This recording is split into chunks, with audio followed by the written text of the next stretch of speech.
Hello friends, ಮತ್ತೆ ನಮ್ಮ YouTube ಚಾನಲ್ಗೆ ನಿಮಗೆಲ್ಲರೂ ಸ್ವಾಗತ. ಇವತ್ತಿನ ಈ ಒಂದು ವಿಡಿಯೋದಲ್ಲಿ ನಾವು ಒಂದು ಸ್ಪರ್ಧಾತ್ಮಕ ಪರೀಕ್ಷೆಗೆ ಯಾವ ಮೌಲ್ಯಯುತವಾದ ಪ್ರಶ್ನೆ ಇಂಪಾರ್ಟೆಂಟ್ ಎಂಬುದನ್ನು ನೋಡಿಕೊಳ್ಳೋಣ. ಒಂದು ಪ್ರಮುಖ ಪ್ರಶ್ನೆಗಳ ಬಗ್ಗೆ ಅಧ್ಯಯನ ಮಾಡೋಣ. ಹಾಗಾದರೆ ಇವತ್ತಿನ ನಮ್ಮ ಮೊದಲನೇ ಪ್ರಶ್ನೆ ನೋಡೋಣ. ಇವತ್ತಿನ ನಮ್ಮ ಮೊದಲನೇ ಪ್ರಶ್ನೆ, ಚಂದ್ರಯಾನ 3 ಭೂಮಿಯಿಂದ ಚಂದ್ರನತ್ತ ಎಷ್ಟು ದಿನಗಳಲ್ಲಿ ತಲುಪಿತು? ಅಂದರೆ 2023ರಲ್ಲಿ ಚಂದ್ರಯಾನ 3ಯನ್ನು ಉಡಾವಣೆ ಮಾಡಲಾಗಿತ್ತು ಇಸ್ರೋ. ಇದು ಎಷ್ಟು ದಿನಗಳ ನಂತರ ಈ ಚಂದ್ರನನ್ನು ತಲುಪಿತು ಎಂಬುದು ಪ್ರಶ್ನೆಯಾಗಿದೆ ನೋಡಿ. ಇದಕ್ಕೆ ಸರಿಯಾದ ಉತ್ತರ ಆಪ್ಷನ್ ಸಿ ನೋಡಿ. 42 ದಿನಗಳಾದ ನಂತರ ಈ ಚಂದ್ರಯಾನ 3 ಏನು ಮಾಡುತ್ತಂದರೆ ಈ ಚಂದ್ರನ ಹತ್ತಿರ ತಲುಪುತ್ತದೆ. ಮುಂದಿನ ಪ್ರಶ್ನೆ ಹೋಗೋಣ. ಭಾರತೀಯ ಸಂವಿಧಾನದ ಯಾವ ವಿಧಿ ಮೂಲ ಹಕ್ಕುಗಳ ಅಮಾನತು ಕುರಿತು ಮಾಹಿತಿ ನೀಡುತ್ತದೆ? ಈ ಸಂವಿಧಾನದಲ್ಲಿ ಈ ಮೂಲ ಹಕ್ಕುಗಳನ್ನು ಅಮಾನತು ಮಾಡುವ ಒಂದು ಮಾಹಿತಿಯನ್ನು ನೀಡುವ ವಿಧಿ ಯಾವುದಂತ ಪ್ರಶ್ನೆಯನ್ನು ಕೇಳಲಾಗಿದೆ. ಇದಕ್ಕೆ ಸರಿಯಾದ ಉತ್ತರ ಇದು ಕೂಡ ಆಪ್ಷನ್ ಸಿ ಆಗಿದೆ ನೋಡಿ. ಸಂವಿಧಾನದ ವಿಧಿ 359ನೇ ವಿಧಿ. ಇದು ಮೂಲ ಹಕ್ಕುಗಳ ಅಮಾನತು ಕುರಿತು ಮಾಹಿತಿಯನ್ನು ನೀಡುವ ವಿಧಿಯಾಗಿದೆ. ಹೈಡ್ರೋಜನ್ ಬಾಂಬ್ ಯಾವ ತತ್ವದ ಮೇಲೆ ಕಾರ್ಯನಿರ್ವಹಿಸುತ್ತದೆ?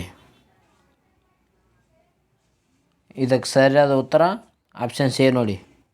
ಹೈಡ್ರೋಜನ್ ಬಾಂಬು ಈ ಪರಮಾಣು ವಿಲನ ಅಂದರೆ ನ್ಯೂಕ್ಲಿಯರ್ ಫ್ಯೂಷನ್ ತತ್ವದ ಮೇಲೆ ಕಾರ್ಯನಿರ್ವಹಿಸುವಂಥ ಆಗಿದೆ ಅಂತ ಹೇಳ್ಬೋದು ನಾವು. ಅದು ಹೈಡ್ರೋಜನ್ ಬಾಂಬ್, ನ್ಯೂಕ್ಲಿಯರ್ ಫ್ಯೂಷನ್, ಪರಮಾಣು ವಿಲನ. ಮುಂದಿನ ಪ್ರಶ್ನೆ ಹೋಗೋಣ. ವಿಶ್ವದ ಅತ್ಯಂತ ಆಳವಾದ ಸಮುದ್ರ ಯಾವುದು? ಅಂದರೆ ಒಂದು ಅತಿ ಆಳವಾದ ವಿಶ್ವದಲ್ಲಿ ಅತಿ ಆಳವಾದಂಥ ಸಮುದ್ರ ಯಾವುದು ಅಂತ ಪ್ರಶ್ನೆ ಕೇಳಲಾಗಿದೆ. ಇದಕ್ಕೆ ಸರಿಯಾದ ಉತ್ತರ ಆಪ್ಷನ್ ಸಿ ನೋಡಿ. ಪೆಸಿಫಿಕ್ ಸಾಗರ. ಇದು ದೊಡ್ಡ ಸಾಗರ ಆಗಿದೆ. ಅದೇ ರೀತಿಯಾಗಿ ವಿಶ್ವದ ಅತ್ಯಂತ ಆಳವಾದ ಸಾಗರ ಕೂಡ ಇದರಲ್ಲಿ ಕಂಡುಬರುತ್ತೆ. ಅದು ಪೆಸಿಫಿಕ್ ಸಾಗರದಲ್ಲಿ. ಯಾವುದಂದರೆ ಮರಿನಾ ಟ್ರೆಂಚ್ ಕಂಡುಬರುತ್ತೆ ಅಂತ ಹೇಳ್ಬೋದು. ಎಲ್ಲಿ? ಪೆಸಿಫಿಕ್ ಮಹಾಸಾಗರದಲ್ಲಿ. ಅತ್ಯಂತ ದೊಡ್ಡ ಸಾಗರ ಯಾವುದಂದ್ರೂ ಕೂಡ ಈ ಪೆಸಿಫಿಕ್ ಸಾಗರ ಆಗುತ್ತದೆ ನೋಡಿ. ಇದಕ್ಕೆ ಸರಿಯಾದ ಉತ್ತರ ಪೆಸಿಫಿಕ್ ಮಹಾಸಾಗರ ಆಗಿದೆ ನೋಡಿ. ವಿಶ್ವದ ಅತ್ಯಂತ ಆಳವಾದ ಸಮುದ್ರ ಯಾವುದಂದರೆ ಪೆಸಿಫಿಕ್ ಮಹಾಸಾಗರ. ಭಾರತದ ಮೊದಲ ಟೆಲಿಸ್ಕೋಪ್ ಅಬ್ಸರ್ವೇಟ್ರಿ ಎಲ್ಲಿ ಇದೆ? ಈ ಟೆಲಿಸ್ಕೋಪ್ ಅಬ್ಸರ್ವೇಟ್ರಿ ಕಂಡುಬರುವ ಸ್ಥಳ ಯಾವುದು ಅಂತ ಪ್ರಶ್ನೆ ಕೇಳಲಾಗಿದೆ. ಇದಕ್ಕೆ ಸರಿಯಾದ ಉತ್ತರ ಆಪ್ಷನ್ಸ್ ಬಿ ನೋಡಿ. ನೈನಿತಾಲ್ನಲ್ಲಿ ಕಂಡುಬರುತ್ತದೆ. ನೈನಿತಾಲ್ನಲ್ಲಿ ಈ ಟೆಲಿಸ್ಕೋಪ್ ಅಬ್ಸರ್ವೇಟ್ರಿ ಕಂಡುಬರುತ್ತೆ ಅಂತ ಹೇಳ್ಬೋದು ನಾವು. ಮುಂದಿನ ಪ್ರಶ್ನೆ ಹೋಗೋಣ. ಇಂಡಿಯನ್ ಪಿನಲ್ ಕೋಡ್ ಅಂದರೆ IPC ಅಂತ ಹೇಳ್ತೀವಿ ನಾವು. ಇಂಡಿಯನ್ ಪಿನಲ್ ಕೋಡ್ ಯಾವ ವರ್ಷದಲ್ಲಿ ಜಾರಿಗೆ ಬಂದಿತ್ತು ಎಂಬುದು ಪ್ರಶ್ನೆಯಾಗಿದೆ ನೋಡಿ. ಇಂಡಿಯನ್ ಪಿನಲ್ ಕೋಡ್ ಜಾರಿಗೆ ಬಂದ ವರ್ಷ ಯಾವುದು? ಇದಕ್ಕೆ ಸರಿಯಾದ ಉತ್ತರ ಆಪ್ಷನ್ಸ್ ಬಿ ನೋಡಿ. 1860ರಲ್ಲಿ ಇದು ಜಾರಿಗೆ ಬರುತ್ತೆ ಅಂತ ಹೇಳ್ಬೋದು. Indian penal code IPC. ಮುಂದಿನ ಪ್ರಶ್ನೆ ಹೋಗೋಣ. ಪ್ರಪಂಚದ ಅತಿ ದೊಡ್ಡ ನದಿ ಡೆಲ್ಟಾ ಯಾವುದು? ಈ ಪ್ರಪಂಚದಲ್ಲಿ ಅತ್ಯಂತ ದೊಡ್ಡ ನದಿ ಡೆಲ್ಟಾ ಹೊಂದಿರುವ ಯಾವುದು ಅಂತ ಪ್ರಶ್ನೆ ಕೇಳಲಾಗಿದೆ. ಇದಕ್ಕೆ ಸರಿಯಾದ ಉತ್ತರ ಆಪ್ಷನ್ ಸಿ ನೋಡಿ. ಗಂಗಾ ಮತ್ತು ಬ್ರಹ್ಮಪುತ್ರ ಡೆಲ್ಟಾ. ಇದು ಏನಂದರೆ ಪ್ರಪಂಚದ ಅತಿ ದೊಡ್ಡ ಡೆಲ್ಟಾ ಆಗಿದೆ ಅಂತ ಹೇಳ್ಬೋದು ನಾವು.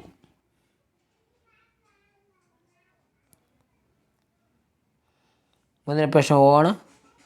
ಯಾವ ಶಾಸನವನ್ನು ಭಾರತದ ಮ್ಯಾಗ್ನಾ ಕಾರ್ಟಾ ಎಂದು ಕರೆಯಲಾಗುತ್ತದೆ? ಭಾರತ ಮ್ಯಾಗ್ನಾ ಕಾರ್ಟಾ ಎಂದು ಯಾವ ಶಾಸನವನ್ನು ಕರೆಯುತ್ತದೆ ಎಂಬುದು ಪ್ರಶ್ನೆಯಾಗಿದೆ ನೋಡಿ. ಇದಕ್ಕೆ ಸರಿಯಾದ ಉತ್ತರ ಆಪ್ಷನ್ ಸಿ ನೋಡಿ. Regulating act 1773. ಇದು ಸರಿಯಾದ ಉತ್ತರವಾಗಿದೆ. ಇದನ್ನು ಭಾರತ ಮ್ಯಾಗ್ನಾ ಕಾರ್ಟಾ ಎಂದು ಕರೆಯುತ್ತಾರೆ.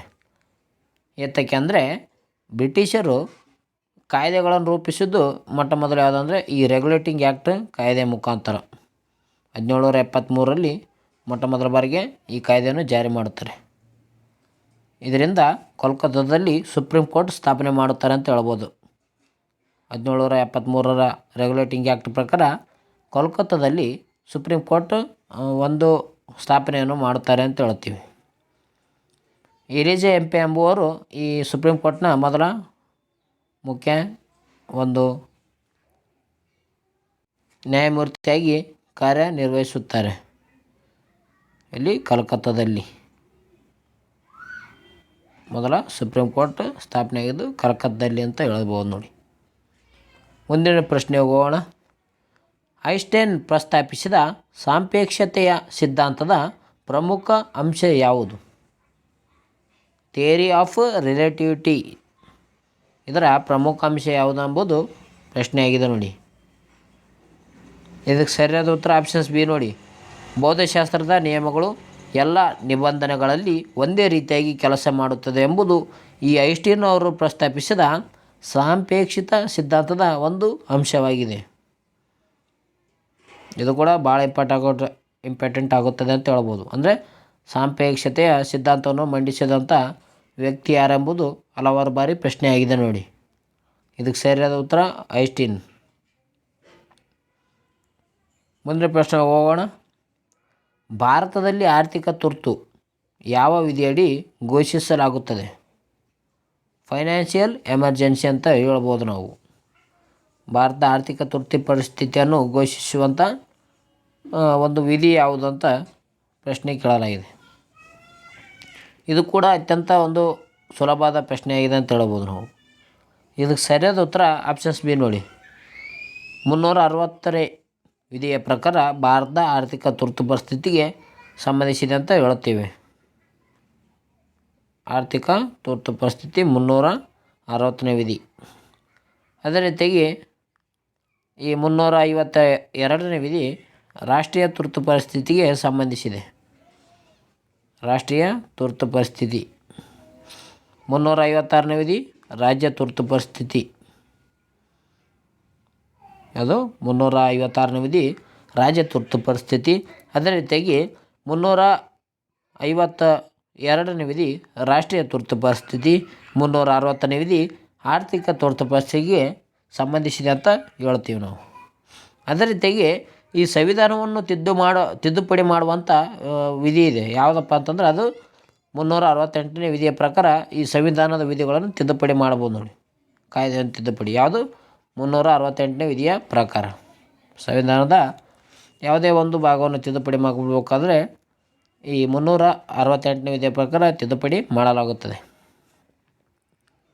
ಮುಂದಿನ ಪ್ರಶ್ನೆ ಹೋಗೋಣ. ಗಾಂಧಾರದ ರಾಜ್ಯದ ರಾಜಧಾನಿ ಯಾವುದು? ಇದು ಕೂಡ ಅತ್ಯಂತ ಸುಲಭವಾದ ಪ್ರಶ್ನೆಯಾಗಿದೆ ಅಂತ ಹೇಳ್ಬೋದು. ಗಾಂಧಾರದ ರಾಜ್ಯದ ರಾಜಧಾನಿ. ಇದಕ್ಕೆ ಸರಿಯಾದ ಉತ್ತರವನ್ನು ಕಮೆಂಟ್ ಮೂಲಕ ತಿಳಿಸಿ.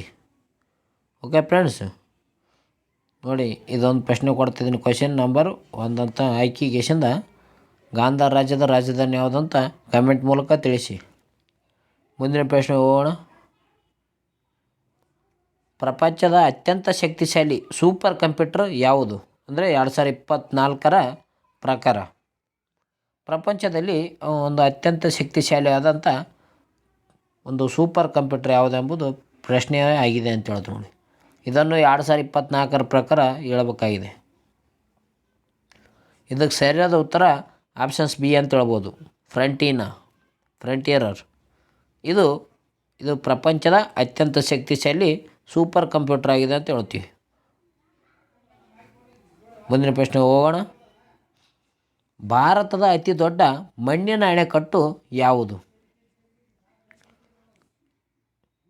ಇದಕ್ಕೆ ಏನಪ್ಪ ಅಂತಂದರೆ ಈ ಭಾರತದ ಒಂದು ಅತಿ ದೊಡ್ಡ ಅಣೆಕಟ್ಟು ಯಾವುದು ಎಂಬುದನ್ನು ಪ್ರಶ್ನೆ ಆಗಿದೆ ನೋಡಿ. ಭಾರತದ ಅತ್ಯಂತ ದೊಡ್ಡ ಅಣೆಕಟ್ಟು ಯಾವುದು? ಇದಕ್ಕೆ ಸರಿಯಾದ ಉತ್ತರ ಆಪ್ಷನ್ಸ್ ಬಿ ನೋಡಿ. ಹಿರಾಕುಡ್ ಅಣೆಕಟ್ಟು ಇದು ಭಾರತದ ಅತ್ಯಂತ ದೊಡ್ಡ ಅಣೆಕಟ್ಟು ಆಗಿದೆ. ಅದೇ ರೀತಿಯಾಗಿ ಈ ಬಾಕ್ರನಂಗಲ್ ಅಣೆಕಟ್ಟು ಇದು ಅತ್ಯಂತ ಉದ್ದ ಅಣೆಕಟ್ಟಾಗಿದೆ ಅಂತ ಹೇಳ್ತು ನೋಡಿ. ಉದ್ದದಲ್ಲಿ ಯಾವುದಂದರೆ ಬಾಕ್ರನಂಗಲ್ ಅಣೆಕಟ್ಟು. ಅದೇ ರೀತಿಯಾಗಿ ದೊಡ್ಡ ಅಣೆಕಟ್ಟು ಯಾವುದಂದರೆ ಹಿರಾಕುಡ್ ಅಣೆಕಟ್ಟು ನೋಡಿ. ಇದು ಭಾಳ ಇಂಪಾರ್ಟೆಂಟ್ ಆಗುತ್ತೆ. ಭಾರತೀಯ ರಾಷ್ಟ್ರೀಯ ಗಣಿತ ದಿನವನ್ನು ಯಾವ ಮಹಾನ್ ತಜ್ಞರ ಒಂದು ಜನ್ಮದಿನದಂದು ಆಚರಿಸಲಾಗುತ್ತದೆ ಎಂಬುದು ಪ್ರಶ್ನೆಯಾಗಿದೆ. ಅಂದರೆ ಪ್ರತಿ ವರ್ಷ ಏನು ಮಾಡ್ತಾರೆ ಅಂದರೆ ರಾಷ್ಟ್ರೀಯ ಗಣಿತ ದಿನವನ್ನು ಆಚರಣೆ ಮಾಡುತ್ತಾರೆ. ಯಾವ ಒಂದು ಗಣಿತ ತಜ್ಞರ ಜನ್ಮದಿನದ ಸಲುವಾಗಿ ಇದನ್ನು ಆಚರಣೆ ಮಾಡಲಾಗುತ್ತದೆ ಎಂಬುದು ಪ್ರಶ್ನೆಯಾಗಿದೆ ನೋಡಿ. ಇದು ಸರಿಯಾದ ಉತ್ತರ ಆಪ್ಷನ್ ಸಿ ನೋಡಿ, ಶ್ರೀನಿವಾಸ್ ರಾಮಾನುಜನ್. ಇವರ ಸವಿನೆನಪಿಗಾಗಿ ಪ್ರತಿ ವರ್ಷ ಡಿಸೆಂಬರ್ 22ನೇ ತಾರೀಕು, ಡಿಸೆಂಬರ್ 22 ಅಂತ ಹೇಳುತ್ತೆ, 22ನೇ ತಾರೀಕು ಏನು ಮಾಡ್ತಾರೆ ಅಂದರೆ ರಾಷ್ಟ್ರೀಯ ಗಣಿತ ದಿನವನ್ನು ಆಚರಣೆಯನ್ನು ಮಾಡಲಾಗುತ್ತದೆ. ಯಾರ ಸಲುವಾಗಿ? ಶ್ರೀನಿವಾಸ್ ರಾಮಾನುಜನ್ ಅವರ ಸಲುವಾಗಿ. ಹಾಗಾದರೆ ಈ ಶ್ರೀನಿವಾಸ್ ರಾಮಾನುಜನ್ ಅವರ ಒಂದು ಸಂಖ್ಯೆ ಇದೆ, ಆ ಸಂಖ್ಯೆಯನ್ನು ಕಮೆಂಟ್ ಮೂಲಕ ತಿಳಿಸಿ. ಕ್ವಶನ್ ನಂಬರ್ 2 ನೋಡಿದ್ದು ಅಂದರೆ ಶ್ರೀನಿವಾಸ್ ರಾಮಾನುಜನ್ ಅವರ ಒಂದು ಸಂಖ್ಯೆ, ಕೋಡ್ ಅಂತ ಹೇಳ್ಬೋದು. ಅವ್ರ ಸಂಖ್ಯೆ ಯಾವುದಂತ ಕಮೆಂಟ್ ಮೂಲಕ ತಿಳಿಸಿ. ಮುಂದಿನ ಪ್ರಶ್ನೆ ಹೋಗೋಣ. ಪ್ರಥಮ ಏಷ್ಯನ್ ಗೇಮ್ಸ್ ಯಾವ ನಗರದಲ್ಲಿ ಆಯೋಜಿಸಲಾಯಿತು? ಇದು ಸರಿಯಾದ ಉತ್ತರ ಆಪ್ಷನ್ ಸಿ ನೋಡಿ, ನವದೆಹಲಿಯಲ್ಲಿ. ನವದೆಹಲಿಯಲ್ಲಿ ಏನು ಮಾಡ್ತಾರೆ ಅಂದರೆ ಪ್ರಥಮ ಬಾರಿಗೆ ಏಷ್ಯನ್ ಗೇಮ್ಸನ್ನು ಆಯೋಜನೆ ಮಾಡಿರುವಂಥ ಸ್ಥಳವಾಗಿದೆ ಅಂತ ಹೇಳ್ಬೋದು. ಯಾವಾಗ? 1951ರಲ್ಲಿ ನವದೆಹಲಿಯಲ್ಲಿ ಏಷ್ಯನ್ ಗೇಮ್ಸನ್ನು ಪ್ರಥಮವಾಗಿ ಆಯೋಜನೆ ಮಾಡಲಾಗುತ್ತದೆ. ಮುಂದಿನ ಪ್ರಶ್ನೆ ಹೋಗೋಣ. ಚಂದ್ರನ ಮೇಲ್ಮೈಯಲ್ಲಿ ನಡೆಯುವ ಪ್ರಕ್ರಿಯೆಗಳನ್ನು ಅಧ್ಯಯನ ಮಾಡುವ ವಿಜ್ಞಾನದ ಶಾಖೆ ಯಾವುದು? ಅಂದರೆ ಚಂದ್ರನ ಮೇಲ್ಮೈಯಲ್ಲಿ ನಡೆಯುವಂಥ ಪ್ರಕ್ರಿಯೆಗಳನ್ನು ಅಧ್ಯಯನ ಮಾಡುವ ವಿಜ್ಞಾನದ ಶಾಖೆಯನ್ನು ಏನೆಂದು ಕರೆಯುತ್ತಾರೆ ಎಂಬುದು ಪ್ರಶ್ನೆಯಾಗಿದೆ ನೋಡಿ. ಇದಕ್ಕೆ ಸರಿಯಾದ ಉತ್ತರ ಆಪ್ಷನ್ ಸಿ ನೋಡಿ, ಸೆಲೆನೋಲಜಿ. ಸೆಲೆನೋಲಜಿ ಎಂಬುದು ಈ ಚಂದ್ರನ ಮೇಲ್ಮೈಯಲ್ಲಿ ನಡೆಯುವ ಪ್ರಕ್ರಿಯೆಗಳನ್ನು ಅಧ್ಯಯನ ಮಾಡುವುದ ಒಂದು ವಿಜ್ಞಾನದ ಶಾಖೆ ಆಗಿದೆ ಅಂತ ಹೇಳ್ಬೋದು ನಾವು, ಸೆಲೆನೋಲಜಿ. ಮುಂದಿನ ಪ್ರಶ್ನೆ ಹೋಗೋಣ. ಇಂಡಿಯನ್ ಮಿಲಿಟರಿ ಅಕಾಡೆಮಿ ಯಾವ ಸ್ಥಳದಲ್ಲಿ ಕಂಡುಬರುತ್ತದೆ? ಅಂದರೆ ಇಂಡಿಯನ್ ಮಿಲಿಟರಿ ಅಕಾಡೆಮಿ ಎಲ್ಲಿ ಇದೆ ಎಂಬುದು ಪ್ರಶ್ನೆಯಾಗಿದೆ ನೋಡಿ. ಇದನ್ನು ಕೂಡ ಕಮೆಂಟ್ ಮೂಲಕ ತಿಳಿಸಿ. ಕ್ವಶನ್ ನಂಬರ್ 3, ಕ್ವಶನ್ ನಂಬರ್ ಹಾಕಿ ಇದರ ಉತ್ತರವನ್ನು ಹೇಳಿ ಫ್ರೆಂಡ್ಸ್. ನಿಮಗೆ ಉತ್ತರ ಗೊತ್ತಿದ್ರೆ ಕಡ್ಡಾಯವಾಗಿ ಈ ಒಂದು ನೀವು ಪ್ರಶ್ನೆಯನ್ನು ಕೇಳಿರ್ತನಲ್ಲ ಅದಕ್ಕೆ ಸರಿಯಾದ ರೀತಿಯಲ್ಲಿ serial wise question number 1, question number 2, question number 3 ಈ ರೀತಿಯಾಗಿ ಆಯ್ಕೆಗಿಸಿಂದ ಅದಕ್ಕೆ ಉತ್ತರವನ್ನು ನೀಡಿ. ಕ್ವಶನ್ ನಂಬರ್ 3 ಯಾವುದು? ಇಂಡಿಯನ್ ಮಿಲಿಟರಿ ಅಕಾಡೆಮಿ ಯಾವ ಸ್ಥಳದಲ್ಲಿ ಕಂಡುಬರುತ್ತದೆ? ವಿಶ್ವದ ಅತಿ ದೊಡ್ಡ ಹವಾಮಾನ ವೈಪರೀತ್ಯ ಪ್ರದೇಶ ಯಾವುದು? ಇದಕ್ಕೆ ಸರಿಯಾದ ಉತ್ತರ ಆಪ್ಷನ್ಸ್ ಬಿ ನೋಡಿ, ಅಂಟಾರ್ಟಿಕಾ. ಇದು ಏನಂದರೆ ವಿಶ್ವದ ಅತ್ಯಂತ ದೊಡ್ಡ ಹವಾಮಾನ ವೈಪರೀತ್ಯ ಪ್ರದೇಶ ಆಗಿದೆ ಅಂತ ಹೇಳ್ಬೋದು.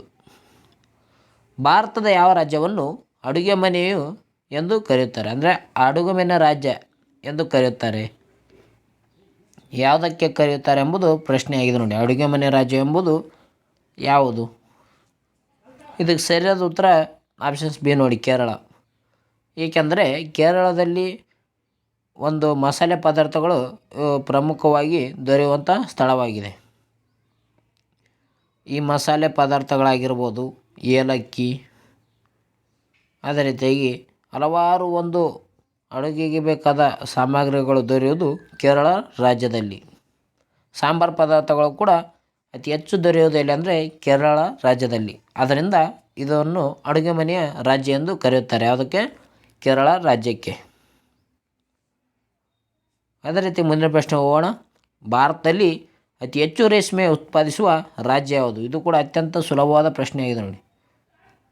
ಭಾರತ ಅತಿ ಹೆಚ್ಚು ರೇಷ್ಮೆ ಉತ್ಪಾದಿಸುವ ರಾಜ್ಯ ಯಾವುದು? ಇದಕ್ಕೆ ಸರಿಯಾದ ಉತ್ತರ ಆಪ್ಷನ್ಸ್ ಎ, ಕರ್ನಾಟಕ ಅಂತ ಹೇಳ್ಬೋದು. ಕರ್ನಾಟಕದಲ್ಲಿ ರಾಮನಗರ ಮತ್ತು ಮೈಸೂರು ಇವೆರಡು ಏನಂದರೆ ಅತ್ಯಂತ ಹೆಚ್ಚು ರೇಷ್ಮೆ ಉತ್ಪಾದಿಸುವ ಸ್ಥಳವಾಗಿವೆ. ಅದೇ ರೀತಿಯಾಗಿ ಭಾರತದಲ್ಲಿ ಅತಿ ಹೆಚ್ಚು ರೇಷ್ಮೆ ಉತ್ಪಾದಿಸುವ ರಾಜ್ಯ ಯಾವುದಂದರೆ ಕರ್ನಾಟಕ ಆಗಿದೆ. ಇದಕ್ಕೆ ಸರಿಯಾದ ಉತ್ತರ ಆಪ್ಷನ್ ಸಿ ಆಗಿದೆ ನೋಡಿ. ಕರ್ನಾಟಕದಲ್ಲಿ ಅತಿ ಹೆಚ್ಚು ಯಾವುದಂದರೆ ರಾಮನಗರ ಅಂತ ಹೇಳ್ಬೋದು ನೋಡಿ. ಅದೇ ರೀತಿಯಾಗಿ ಮೈಸೂರು ಕೂಡ ಸ್ವಲ್ಪ ಉತ್ಪಾದಿಸುತ್ತದೆ ಅಂತ ಹೇಳುವುದು. ಸ್ವಲ್ಪ ಪ್ರಮಾಣದಲ್ಲಿ ಈ ಮೈಸೂರು ಕೂಡ ಈ ಒಂದು ರೇಷ್ಮೆಯನ್ನು ಉತ್ಪಾದಿಸುವಂಥ ಸ್ಥಳವಾಗಿದೆ. ಕೊನೆಯ ಪ್ರಶ್ನೆ ನೋಡೋಣ. ಇವತ್ತಿನ ಕೊನೆಯ ಪ್ರಶ್ನೆ, ಭಾರತ ಪ್ರಥಮ ಯುನೆಸ್ಕೋ ವಿಶ್ವ ಪರಂಪರೆ ತಾಣ ಯಾವುದು? ಅಂದರೆ ಈ ಯುನೆಸ್ಕೋದಲ್ಲಿ ಏನು ಅಂದರೆ ಈ ಪ್ರಮುಖ ತಾಣಗಳನ್ನು ಪಟ್ಟಿ ಮಾಡಲಾಗುತ್ತದೆ. ಭಾರತ ಪ್ರಥಮವಾಗಿ ಈ ವಿಶ್ವ ಪರಂಪರೆಯ ತಾಣಗಳು ಯಾವನ್ನು ಪಟ್ಟಿ ಮಾಡಲಾಗುತ್ತೆ ಅಂತ ಯುನೆಸ್ಕೋದಲ್ಲಿ ಪ್ರಶ್ನೆಯನ್ನು ಕೇಳಿದ್ದಾರೆ. ಇದಕ್ಕೆ ಸರಿಯಾದ ಉತ್ತರ ಆಪ್ಷನ್ಸ್ ಡಿ ನೋಡಿ, ಎಲ್ಲವೂ. ಮೇಲಿನ ಎಲ್ಲವನ್ನು ಈ ಯುನೆಸ್ಕೋ ವಿಶ್ವ ಪರಂಪರೆ ಪಟ್ಟಿಗಳಲ್ಲಿ ಸೇರ್ಪಡೆ ಮಾಡಲಾಗಿದೆ ಅಂತ ಹೇಳ್ಬೋದು. ಅಜಂತ ಗುಹೆಗಳು, ಸಾಂಚಿ ಸ್ತೂಪ, ಮಹಾಬಲಿಪುರಂ ಸ್ಮಾರಕಗಳು, ಇವು ಮೂರುಗಳನ್ನು 1983ರಲ್ಲಿ ಯುನೆಸ್ಕೋ ಏನು ಮಾಡುತ್ತಂದ್ರೆ ವಿಶ್ವ ಪರಂಪರೆಯ ತಾಣಗಳ ಪಟ್ಟಿಯಲ್ಲಿ ಸೇರ್ಪಡೆ ಮಾಡುತ್ತದೆ. ಯಾವಾಗ? 1983ರಲ್ಲಿ. ಇದು ಕೂಡ ಒಂದು ಭಾಳ ಇಂಪಾರ್ಟೆಂಟ್ ಆದ ವಿಷಯವಾಗಿದೆ ಅಂತ ಹೇಳ್ಬೋದು. ಓಕೆ ಫ್ರೆಂಡ್ಸ್, ಇವತ್ತಿನ ವಿಡಿಯೋನ ಇಲ್ಲಿಗೆ ಮುಕ್ತಾಯ ಮಾಡೋಣ. ಈ ವಿಡಿಯೋ ನಿಮಗೇನಾದರೂ ಇಷ್ಟ ಆಗಿದರೆ ಬೇಗನೆ ನಮ್ಮ ಚಾನಲ್ಗೆ ಸಬ್ಸ್ಕ್ರೈಬ್ ಆಗಿ, ಲೈಕ್ ಮಾಡಿ, ಶೇರ್ ಮಾಡಿ. ಅದೇ ರೀತಿಯಾಗಿ ಪಕ್ಕದಲ್ಲಿರೋ ಬೆಲೈಕನನ್ನು ಪ್ರೆಸ್ ಮಾಡೋ ಮೂಲಕ ನಾವು ಅಪ್ಲೋಡ್ ಮಾಡುವ ವಿಡಿಯೋನು ಬೇಗ ನೋಟಿಫಿಕೇಷನ್ ಮುಖಾಂತರ ನೋಡಿಕೊಳ್ಳಿ. ಈ ಕ್ವೆಶ್ಚನ್ ಏನೇನು ಕೇಳಿನೋ ಅದನ್ನು ನೀವು ಕಮೆಂಟ್ ಮೂಲಕ ತಿಳಿಸೇ ಹೋಗ್ರಿ.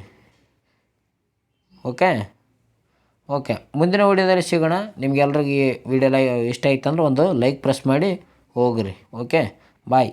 ಎಲ್ಲರಿಗೂ ಮುಂದಿನ ವಿಡಿಯೋದಲ್ಲಿ ಸಿಗೋಣ.